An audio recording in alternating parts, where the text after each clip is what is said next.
ଆମ୍ବେଦକର ସମ୍ବିଧାନ ଗଢ଼ିକି ଯାଇଥିଲେ, କିନ୍ତୁ ଏମାନେ ପୁରା ମା ଭଉଣୀ କରିଦେଇଛନ୍ତି ଆମ ସରକାର। ମାନେ ରେପିଷ୍ଟ ମାନଙ୍କୁ ବେଲ୍ରେ ବାହାର କରିବେ, ଯେଉଁମାନେ ସାଇଣ୍ଟିଷ୍ଟ ମାନେ ତାଙ୍କୁ ଜେଲ୍ରେ ପୁରେଇବେ। ମାନେ ଏଜୁକେଟେଡ଼ ଲୋକମାନେ ଚାକିରି ପାଇବେନି, କିନ୍ତୁ ମୂର୍ଖ ନେତା ମନ୍ତ୍ରୀ ମାନେ ହେଉଛି ଶାସନ କରିବେ। ମଦ ହେଉଛି ମାନେ ବିକିବାକୁ ଲାଇସେନ୍ସ ଦେବ, କିନ୍ତୁ ଯିଏ ପିଇବ ସିଏ ହେଉଛି ଖରାପ। ମାନେ କେଉଁ ଭଳିଆ ମାନେ ଆମର ନେତା ମନ୍ତ୍ରୀ ଆଉ ଆମ ଦେଶ ଚଲାଉଛନ୍ତି ମୁଁ କିଛି ବୁଝିପାରୁନି। ଏତେ କରପସନ୍, ଏତେ ଲାଞ୍ଚ, ନା ଭଲ ରାସ୍ତା ଅଛି, ନା ଭଲ ମାନେ ପୋଲ ଅଛି, ନା ମାନେ ତେଲ ଫେଲ ରେଟ୍ ସବୁ ବଢ଼ିଗଲାଣି। ଆମେ ଏତେ ଟ୍ୟାକ୍ସ ଦେଉଛୁ, କିନ୍ତୁ ଆମକୁ ସୁବିଧା ମିଳୁନି। ଭଲ ଇନଫ୍ରାଷ୍ଟ୍ରକ୍ଚର ନାହିଁ, ଭଲ ମାନେ ଚାକିରି ବି ନାହିଁ।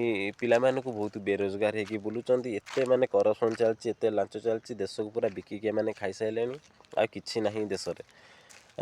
ଝିଅମାନଙ୍କର ରେପ୍ ହେଉଛି, ଝିଅମାନେ ଗାୟବ ହେଇଯାଉଛନ୍ତି। ନାରୀ ସୁରକ୍ଷା କାହିଁ ଏତେ ଟଙ୍କା ଖର୍ଚ୍ଚ ହେଉଛି, ସବୁ ଉନ୍ନତି କାହିଁ କୁଆଡ଼େ ଯାଉଛି? ଏତେ ଦଳିତମାନଙ୍କୁ ସମ୍ମାନ ଦିଆ ହେଉନି, ଏତେ ମାନେ ଦୁର୍ନୀତି ହେଉଛି, ସେଇଟା କାହାର ନଜର ବି ଆସୁନି।